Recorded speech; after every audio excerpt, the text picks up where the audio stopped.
আজ পর্যন্ত কেউ দেখাতে পারবে না নৌকা স্লোগান এই মুখে উঠছে। আলহামদুলিল্লাহ, আল্লাহ সহযোগিতা করেছে। কোনোদিনও না ভাই, কোনো কৌশলেও না।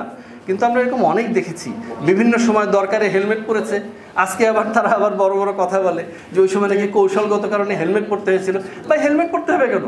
আপনাকে এই হলে থাকার জন্য যদি আপনার নির্যাতন মনে করে আপনাকে কারোর সাথে কোনো আপনি মসজিদে যেতে হয়, তাহলে আপনাকে হেলমেট পরতে হবে কেন? আপনি তাবলিগ জামাত করেন, আজ পর্যন্ত শুনছেন তাবলিগ জামাতের যে ভাইরা আছে, এই যে করে টঙ্গিতে ইজতেমা করে, তাদের উপর কোনো রাজনৈতিক আক্রমণ আজ পর্যন্ত হয়েছে? তাদের নিজেদের মধ্যে হয়তো বিভিন্ন মাসলা মাসালা নিয়ে দ্বন্দ্ব হয়েছে, কোনোদিন কোনো রাজনৈতিক দল তাদের উপর আক্রমণ করেছে? আপনি তাবলিগ জামাত করতেন, আপনাকে হেলমেট বাহিনীতে যাইতে হবে কেন ভাই? এটা কোন কৌশল? এগুলো ভাই হাতি ঘোড়া দেখাইতেন না, আইসেন না। তো এই বর্ণচোরাদেরকে আমরা চিনতে পেরেছি, প্রায় 1 বছর চলে গেল। এটা সবচেয়ে বড় সফলতা হলো আমরা চেহারা চিনেছি ভাই, আলহামদুলিল্লাহ। এই চেহারাটা চেনার খুব দরকার ছিল, বিশেষ করে জেনারেশন জি এর জন্য, আগামীর যে প্রজন্ম, তাদের জন্য চেহারা চেনা খুব দরকার ছিল। এই 71 বললে কারো ভালো লাগে, কারো খারাপ লাগে। এই 90 বললে কারো ভালো লাগে, কারো খারাপ লাগে। 24 বললে কারো ভালো লাগে, কারো খারাপ লাগে। আলহামদুলিল্লাহ, আল্লাহ সহায়, একমাত্র বাংলাদেশ জাতীয়তাবাদী দল বিএনপি এই 71 বলেন, 90 বলেন, 24 বলেন, গর্বে তাদের বুক ভরে যায়, কারণ প্রত্যেকটাতে তাদের পজিটিভ অবদান ছিল।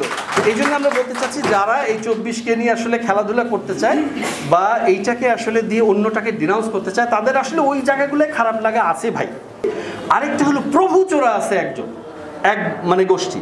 তারা হয়েছে কি, তারা যখনই কোনো সুযোগ পায়, যখনই সর্বোচ্চ সুযোগ পায়, তাদের প্রভুদেরকে কোনো না কোনোভাবে তাদের প্রভুদেরকে সামনে নিয়ে এসে তাদের পারপাস সার্ভ করার চেষ্টা করে।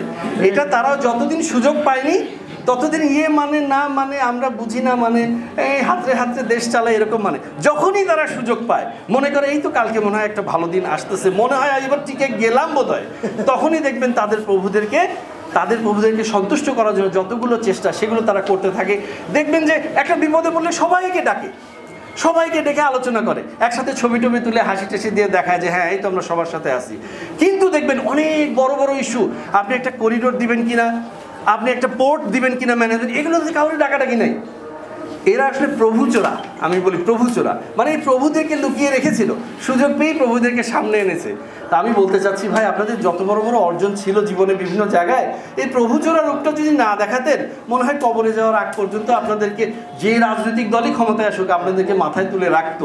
তো যেহেতু প্রভু চোরাদেরকে আমরা চিনতে পেরেছি, এটা একটা বড় সফলতা।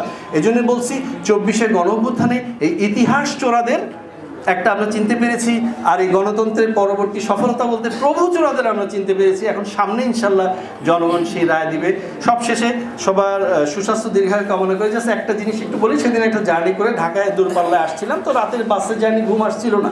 তো এই শীর্ষকটা নিয়েই একটা ছোট্ট ছড়া মনে চলে আসলো, ইতিহাসের হাসি কান্নার নাম দিয়েছি ভাই। তো অনেকের ভালো লাগে, 24 বললে, 90 বললে, 71 বললে ভালো লাগে, অনেকের আবার খুবই মন খারাপ হয়, যেই কারণে তারা ইতিহাস চুরি করে। বিষয়টা এরকম, ইতিহাসের হাসি কান্না বলতে চেয়েছি। 71-এর প্রশ্ন এলেই পাল্লা বলে চুপ, 90-এতে ঘুরতে গেলেই লাঙল বেজার খুব, 24-এতে নৌকা ভেঙে হলো যে খান খান, ইতিহাসটা ঘাটলে যাবেই কারো না কারো মান। আল্লাহ সহায়, ইতিহাসের যেই শোনেতেই বলো, ধানের শীষের দেখবে সেথায় মুখে উজ্জ্বল আলো।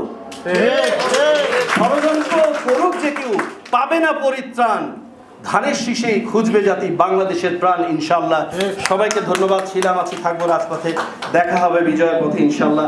আগামী দিনের রাষ্ট্রনায়ক জনাব তারেক রহমান এই ভঙ্গুর জাতিকে, এই ঘুণে ধরার সমাজকে উত্তরণের লক্ষ্যে দৃঢ় হাতে রাষ্ট্রের হাল ধরবেন ইনশাল্লাহ। সবাইকে ধন্যবাদ। বাংলাদেশ জাতীয়তাবাদী দল জিন্দাবাদ। আসসালামু আলাইকুম ওয়া রাহমাতুল্লাহি ওয়া বারাকাতুহু।